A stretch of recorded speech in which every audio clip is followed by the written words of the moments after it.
Now then, Antiques Freaks, welcome back. It's been a while, but we're here again to show you another really interesting, exciting object. Now, I'm interested in antiques, that is true, but I'm mostly interested in watches. Some would call me a watch freak. Now, come and have a look what we've got to show you today. Something very special.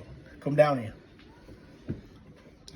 What have we got here, I hear you ask? Well, this is a 1952 Rolex Oyster Royal. Now that in itself is quite a rare model, but when I tell you all the other bits and pieces, then you're going to understand quite how rare this particular watch is. So let's get on with the boring details. So it's a 1952 Rolex Oyster Royal with a Super Oyster crown. Now that is rare too. We're going to talk about that in a little while.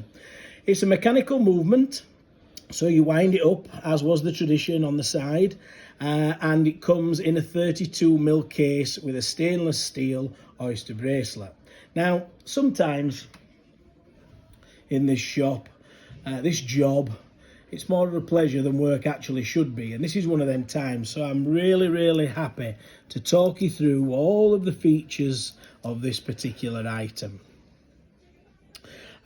All in all, it's a superb item. It's in very good condition, and it's got some really interesting features. Let's start here. So the bracelet is, as you'd expect from Rolex, a traditional 3-part oyster bracelet with a clasp.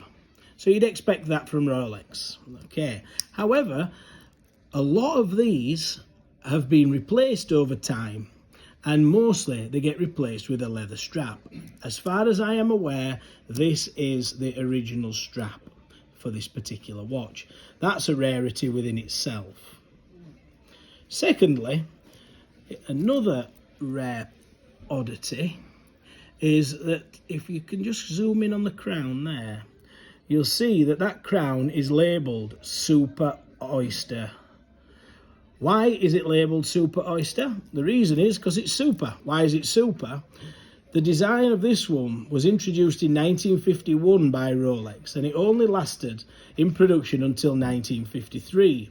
The reason it's super is it allows you to manually wind the watch without the requirement to unscrew the crown, but while still retaining the oyster benefits of the waterproofness, if that's a word, etc., but without the need to unscrew the crown before you start winding. Makes it super. Now, over time, all mechanical watches end up having crown problems. I don't care how high-end manufacturing is or whatever, the crown stem bolt, shears and various other things happen over time. It's a natural wear and tear, similar to brakes on your car.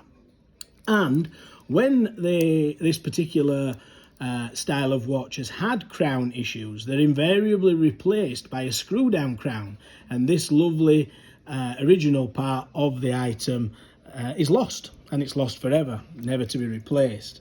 So that makes this something special. Inside the watch, I've had the case back off. I'm not going to bore you with that now. But inside the watch, it has a lovely, clean Rolex caliber 700 15 jewel movement. It's as good as the day it was new, and it's keeping excellent time. We've got a bench timer here to check the accuracy of the watch, and it's performing exactly as you'd expect it to be. Now, it took me some time doing my research on this particular watch. It took me some time to find out its Rolex reference number. Now, quite easily, there's some tricks of the trade to be able to do that, but I wanted to try and do it in a more thorough way on the internet, and I set to work doing it. And I found out that this is a Rolex reference 6044. The serial number inside corresponds exactly to the date of manufacture of 1952. So there you go. I mean, that in and of itself is a thing of beauty. It was sold originally as a gent's watch, but the sizing, I believe, speaks to a more elegant time, and today I feel it would suit a smaller gent, a lady, or the young boy who might be getting his first Rolex from his dad, getting the bug and moving forward. Or maybe it's just a solid investment piece. So let's talk about money for a second. This watch has demonstrated since 1952 an increase in its purchase value from somewhere circa 100 times its value. Now, if you need any further demonstration of a Rolex watch as an investment piece, that's it. You put your money in the bank since 1952, I guarantee it hasn't gone up times 100, but this certainly has. So how do I know all of this? Well, and what makes it even extra special? Well, I'm going to tell you. So, the first thing that makes it extra special is you've got the beautiful watch there, but look what else we've got with it. We've got the original Rolex box, new from purchase. Now you put item 1, that's rare enough. You put that with item 2, we're into super rare. And the quality of this box is wonderful. The printing's great, the blue on it, there's no rips or tears. It's been cherished, for want of a better word. It's really, really, really nice. But it doesn't end there. How do I know about its capital appreciation?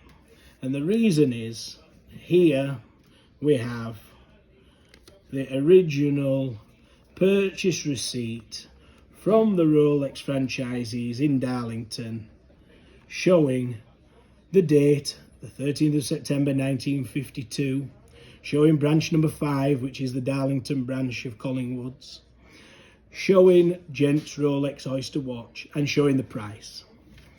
£29 and 10 shillings was the original purchase price. So let's look at it in its entirety as a package. The watch, rare enough on its own. Add in the box, super rare. Add in the original purchase receipt. I think we're into unicorn territory. You just can't find them. But we've got one here today for sale at Ossett Antiques. £2,950 would see you being the new owner of this piece of Rolex engineering. If you've got an interest in buying it, phone the usual numbers. If you want to come and view it, come down, see myself or my colleague Shane, be happy to show you it. If you've got anything similar that you want to sell, give us a call on the usual numbers. Thanks for watching. See you next time, Antiques Freaks.